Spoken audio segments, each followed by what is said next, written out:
Eu cumprimento a igreja aqui presente com a graça e a paz do Senhor Jesus, também aos nossos irmãos que estão nos acompanhando, pelos recursos que o Senhor ainda nos tem permitido, todas as redes sociais. Sejam todos bem-vindos e que nós possamos realmente desfrutar deste momento com o temor do Senhor, como já nos foi ensinado na nossa escola bíblica desta manhã. Convido os irmãos a estarem orando comigo para que possamos dar continuidade. Soberano Deus, amado e querido Pai, graças te damos, Senhor, porque o Senhor é bom, eterna tua misericórdia, e ela tem sido a causa de nós não sermos consumidos a cada manhã, a cada dia que o Senhor nos concede, a cada oportunidade, pelo fôlego de vida que o Senhor pôs dentro de nós, para que entendamos quais são os seus propósitos para cada um de nós. Neste momento, Pai, vamos compartilhar a tua palavra. Estou vazio, como sempre, porque entendo claramente que não sou eu quem falo, mas aquele sopro de vida que o Senhor, no início da criação, pôs dentro do homem, este habita em mim, e é Ele quem falará. Esvazia-me, Senhor, de tudo que está ao nosso redor, nos incomodando, tirando a nossa atenção, e que haja nesse momento atenção somente para Ti. É o que eu te peço e já te agradeço, em nome de Jesus. Amém. Meus irmãos, o tema que nós vamos conversar hoje, o texto bíblico, o Senhor trouxe ele ao meu coração por conta de uma curiosidade. Uma curiosidade que eu estava conversando com o Senhor e refletindo sobre o sacrifício expressado por ele, pelo Filho, que através deste sacrifício nós alcançamos a salvação, me veio uma curiosidade, não digo dúvida, mas uma curiosidade, porque nós entendemos que a Bíblia é como um todo, porém o Antigo Testamento, ele vem apresentando aquilo que o Novo vai confirmar, ou seja, a vinda do nosso Senhor e Salvador Jesus Cristo, tudo o que ele vai passar, tudo o que ele vai fazer, tudo o que ele vai nos ensinar. E aí a minha pergunta para o Senhor foi: onde está a palavra cruz no Antigo Testamento? Eu, embora não seja assim um exímio leitor da palavra, já li o Novo Testamento por esse nosso cronograma, creio que umas 2 vezes, eu posso dizer assim. E aí não me veio realmente à memória onde estaria no Novo Testamento a palavra cruz. E aí eu não confiando na minha memória, até por conta da idade, eu consultei aquilo que hoje está à nossa disposição para quem quiser, a inteligência artificial. E aí ela me respondeu mostrando 2 coisas que eu achei bem interessante. Disse assim: a palavra cruz e a representação da cruz no Antigo Testamento estão relacionadas com a crucificação de Jesus Cristo. E isso quem já leu todo o Testamento realmente tem essa certeza. E diz assim, nos Salmos, no livro de Salmos, capítulo de número 22, há uma profecia sobre as últimas horas de Jesus na terra, incluindo a crucificação. E é esse texto que eu gostaria de ler com os irmãos, que os irmãos tenham paciência, porque o livro de Salmos, o capítulo de número 22, ele é um pouquinho extenso, composto de 31 versículos, mas que eu, depois que o Senhor me mostrou isso, de uns diazinhos para cá, eu já li ele várias vezes.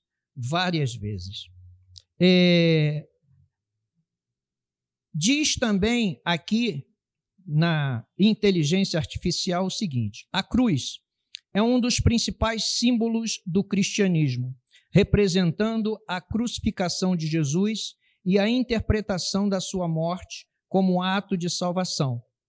A palavra cruz vem do latim cruce e, originalmente, na língua dos judeus, significava torturado num madeiro ou crucificado. E ainda, no Antigo Testamento, o Salmo 22 transmite as palavras que Jesus falaria na cruz. E isso nós vamos ver agora. Embora o nome de Jesus Cristo não apareça no Velho Testamento, o Salvador está presente nele. Quando o Senhor falou a Moisés, Noé, Isaías, Jeremias e outros profetas, era ele.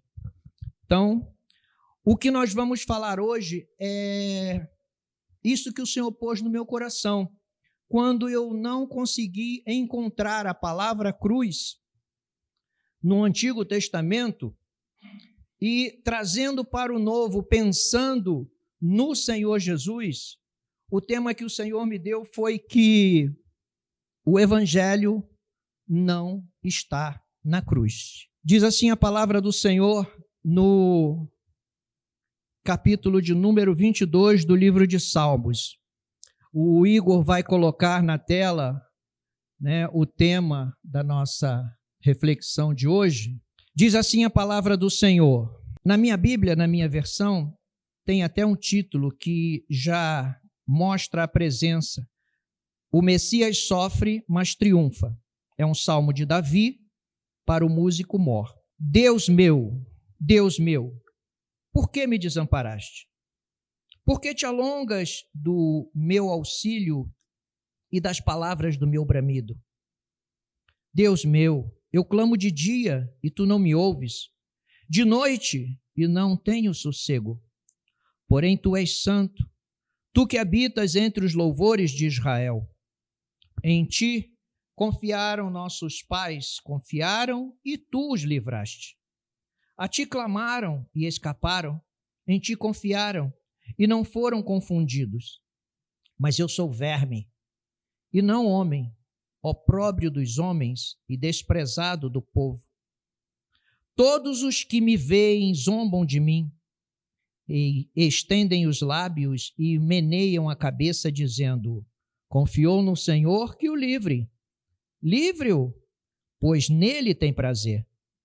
Mas tu és o que me tiraste do ventre, fizeste-me confiar estando aos seios da minha mãe. Sobre ti fui lançado desde a madre. Tu és o meu Deus, desde o ventre de minha mãe. Não te alongues de mim, pois a angústia está perto, e não há quem ajude. Muitos touros me cercaram, fortes touros de Bazã me rodearam.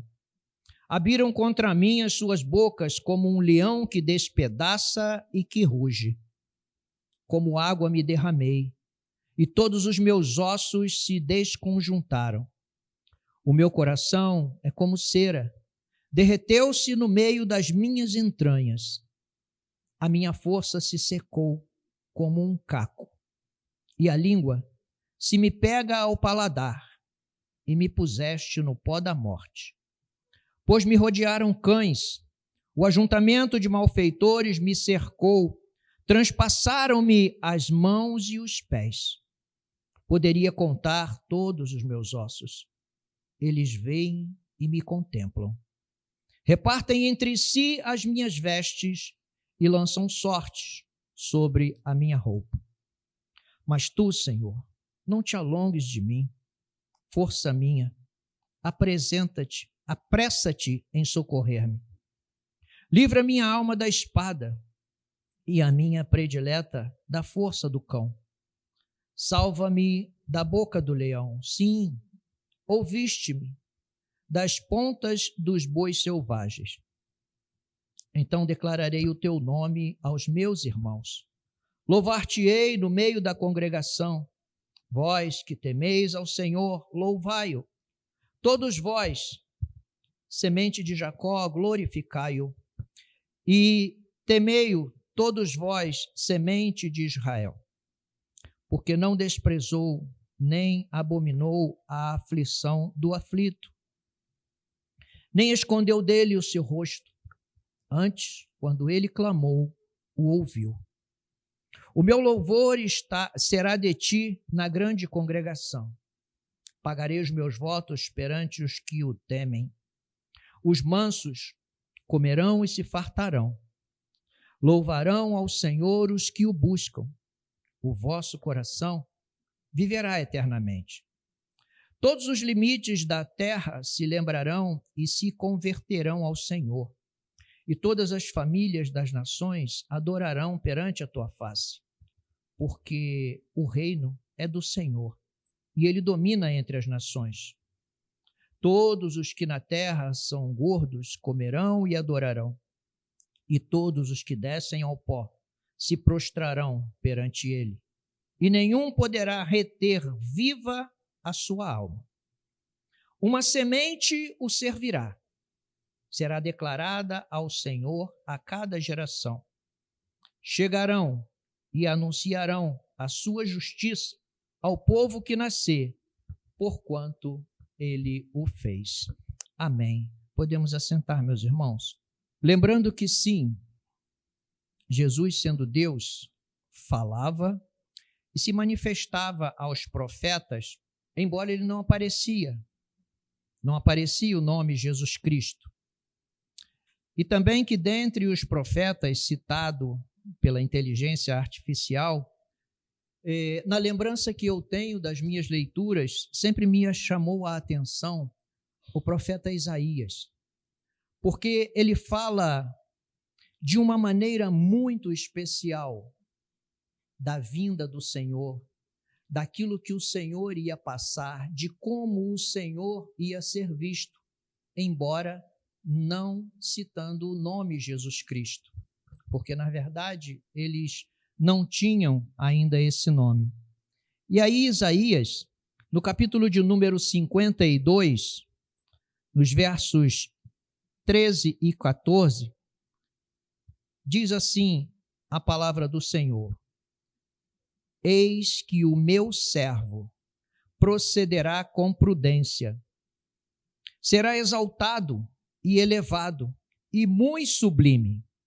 E o 14 já nos remete lá na frente, como pasmaram muito à vista dele, pois o seu parecer estava tão desfigurado, muito mais do que os de outro qualquer, e a sua figura mais do que a dos outros filhos dos homens. E ainda no capítulo 53, a partir do versículo 2b, a sequência diz assim: não tinha beleza nem formosura, e olhando nós para ele, não havia boa aparência nele para que o desejássemos. Era desprezado e o mais rejeitado entre os homens, homem de dores e experimentado nos sofrimentos, e como um de quem os homens escondiam o rosto, era desprezado, e não fizemos dele caso algum. Verdadeiramente ele tomou sobre si as nossas enfermidades, e as nossas dores levou sobre si, e nós o reputávamos por aflito, ferido de Deus e oprimido. Mas ele foi ferido por causa das nossas transgressões, e moído por causa das nossas iniquidades. O castigo que nos traz a paz estava sobre ele, e pelas suas pisaduras fomos sarados. Todos nós andávamos desgarrados como ovelhas, cada um se desviava pelo seu caminho, mas o Senhor fez cair sobre ele a iniquidade de nós todos. Ele foi oprimido e afligido, mas não abriu a sua boca. Como um cordeiro foi levado ao matadouro, e como a ovelha muda perante os seus tosquiadores, assim ele não abriu a sua boca. Da opressão e do juízo foi tirado, e quem contará o tempo da sua vida? Porquanto foi cortado da terra dos viventes, pela transgressão do meu povo ele foi atingido. E puseram a sua sepultura com os ímpios e com o rico na sua morte, ainda que nunca cometeu injustiça, nem houve engano na sua boca. Para nós, que lemos a palavra hoje e sabemos de todo o contexto, porque temos a Bíblia completa na nossa mão, fica muito claro e muito fácil nós transportarmos para os tempos depois de Jesus, de tudo que aconteceu, e chegar a essa conclusão. Mas para eles, nessa época, eles não tinham como. Eles não tinham como. Eles receberam aqui que ia haver um sofrimento, um sacrifício, e não sabiam quando, não sabia como. Ainda, o profeta Isaías fala também como ele viria e como ele seria chamado. Lá no início, no capítulo de número 9, e aí eu glorifico a Deus, porque o Senhor tem me dado essa graça que na nossa EBD já foi também adiantado, né? Porque o livro de Isaías já foi citado. Isaías capítulo 9, versículo de número 6, diz assim: porque um menino nos nasceu, um filho se nos deu, e o principado estará sobre os seus ombros, e se chamará o seu nome, Maravilhoso, Conselheiro, Deus Forte, Pai da Eternidade, Príncipe da Paz. Já era nomeado, embora o nome Jesus Cristo não aparecesse no Antigo Testamento, assim como também a palavra cruz, Jesus já era apresentado de uma maneira rica, de uma maneira carinhosa, de uma maneira singela. E aí, diante de toda essa apresentação, hoje nós podemos fazer a comparação daquilo que eles receberam no tempo em que eles viviam para o tempo em que nós vivemos. E aí nós transportamos tudo isso para o Novo Testamento, para vivermos isso, para enxergarmos isso, onde realmente isso aconteceu, de que maneira. Mas, ainda no Antigo Testamento, no livro do Gênesis, capítulo de número 1, a revelação se inicia. Ela se inicia de uma maneira bem sutil, quase imperceptível, mas que logo à frente ela se completa. E eu diria, como diz o ditado, que para um bom entendedor, meia palavra basta. Eu vou dizer por quê. No livro do Gênesis, a palavra do Senhor se inicia da seguinte maneira: no princípio criou Deus os céus e a terra. No princípio criou Deus os céus e a terra. E aí nós vamos lá no versículo deste mesmo capítulo, versículo de número 26, que diz assim: e disse Deus, façamos o homem à nossa imagem, conforme a nossa semelhança, e domine sobre os peixes do mar, e sobre as aves do céu, e sobre o gado, e sobre toda a terra, e sobre todo o réptil que se move sobre a terra. Conseguimos enxergar aqui que não havia somente uma pessoa. Conseguimos enxergar pelo plural, façamos, que havia mais pessoas. Aquele que fez o projeto, aquele que executou o projeto e aquele que deu vida ao projeto. Hoje, nós estamos aqui por conta dessa realização, por conta desse projeto idealizado por Deus, o Todo-Poderoso, nosso Pai, executado pelo nosso Filho e orientado pelo Espírito Santo, que habita dentro de cada um de nós. A nossa responsabilidade, meus irmãos, é muito grande. Não dá para a gente desperdiçar o tempo que o Senhor tem dado e que tem sido abreviado por misericórdia de nós, com coisas que sejam muito irrelevantes. Estamos aqui, vivendo nesta terra, estamos vivos, e não dá para a gente fechar os olhos a isso. precisamos viver a vida que o Senhor nos deu, e é nesta terra, peregrinando nela durante o tempo que o Senhor determinar para cada um de nós, que nós precisamos viver. E para isso, sim, nós precisamos trabalhar, nós precisamos conviver com a nossa família, nós precisamos, sim, nos distrair, porque nós não somos robôs. Precisamos, sim, ter os nossos momentos de lazer, mas, em momento nenhum, desperdiçar e desprezar os momentos de comunhão com o Senhor, os momentos de integração, os momentos de interação, homem, ser humano que eu digo, né? Para estarmos juntos buscando ao Senhor. Se entendemos que o Espírito Santo habita dentro de nós, que nós fomos não, porque estamos aqui, somos projeto desse Deus Todo-Poderoso, executado pelo seu Filho, nosso Senhor e Salvador, porque hoje, através da palavra, tendo todo o contexto em nossa mão, nós entendemos isso, não dá para a gente perder tempo. Por quê? Porque o Evangelho não está na cruz. Embora não apareça, ele não está na cruz. Com a encarnação de Jesus, a cruz está prestes a surgir e culminar como símbolo de salvação, pois antes era instrumento de tortura e morte, sendo considerado maldito todo aquele que nela era pendurado.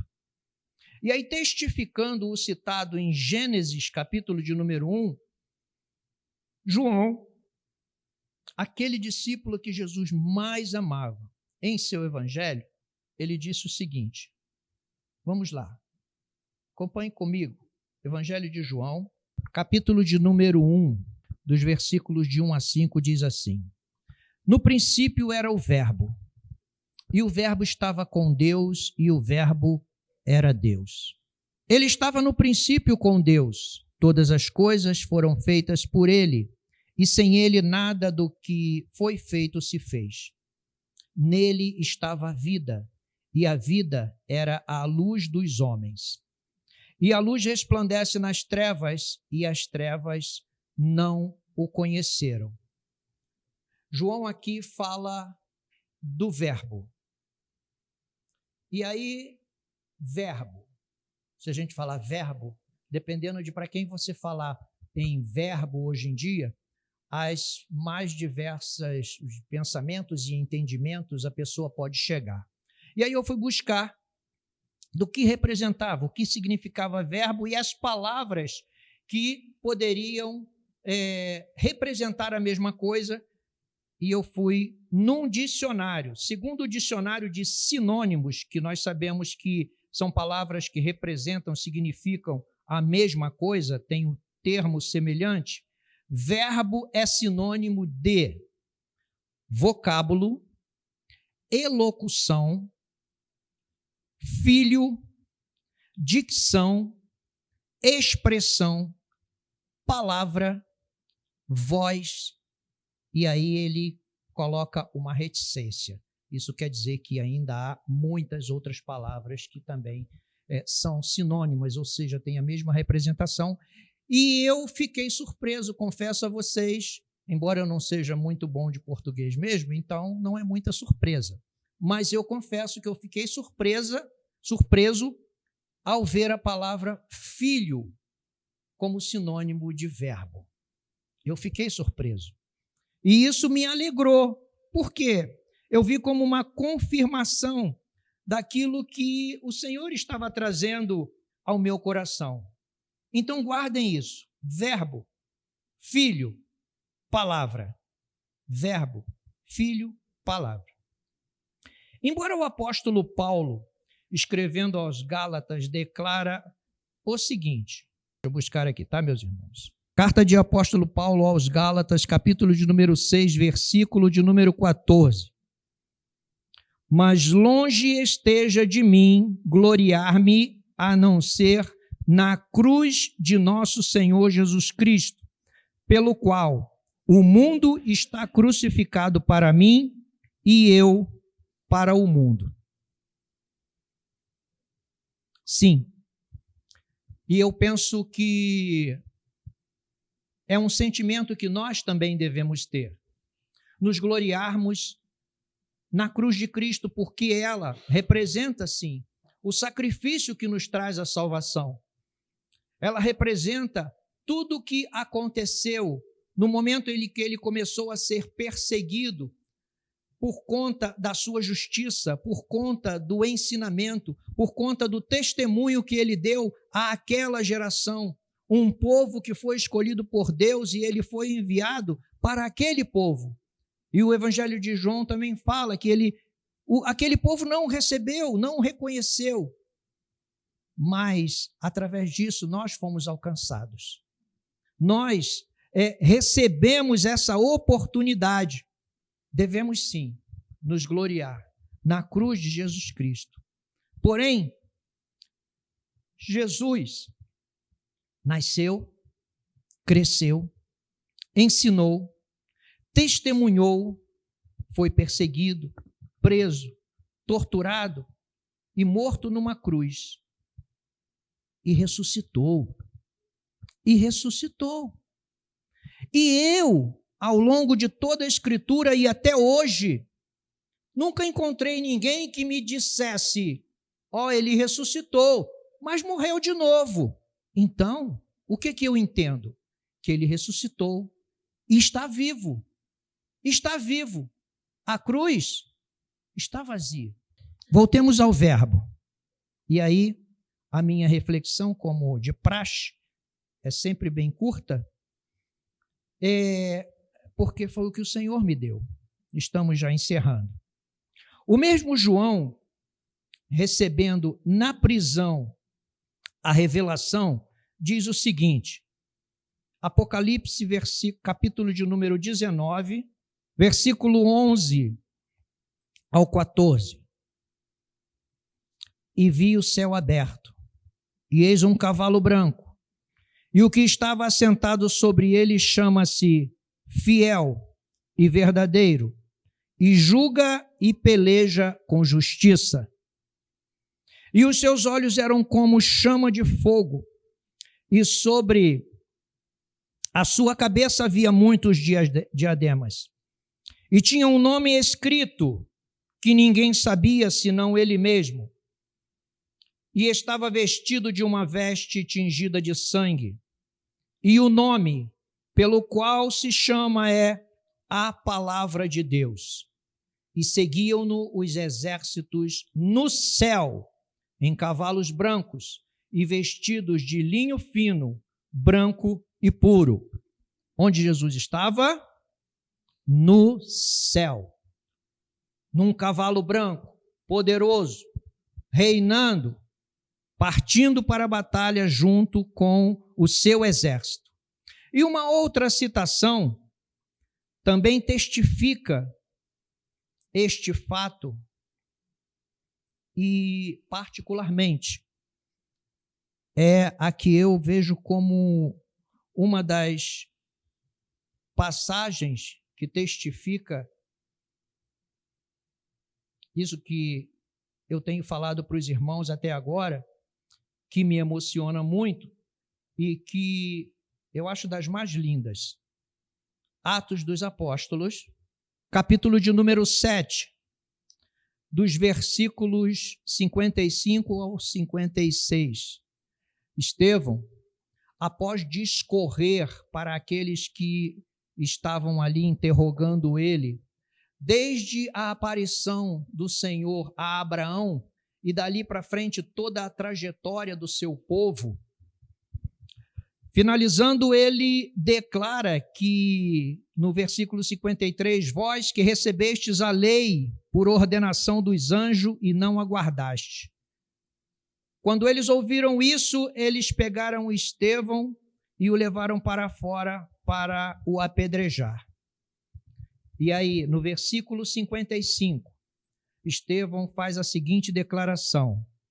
Está escrito assim: mas ele, estando cheio do Espírito Santo, fixando os olhos no céu, viu a glória de Deus e Jesus, que estava à direita de Deus, e disse: Eis que vejo os céus abertos e o Filho do Homem que está em pé à mão direita de Deus. Essa passagem me deixa muito emocionado porque foram as palavras do primeiro mártir da igreja. Logo a seguir, Estevão foi apedrejado e morto, mas declarou e deixou registrado para nós que ele não viu Jesus numa cruz, ele não viu a palavra numa cruz, ele não viu o verbo numa cruz, ele não viu o evangelho numa cruz, ele viu Jesus à direita do Pai. E a palavra do Senhor vai nos afirmar que hoje ele está sim ao lado do Pai, como advogado nosso, ainda nos defendendo daquilo que nós ainda não conseguimos nos desvencilhar.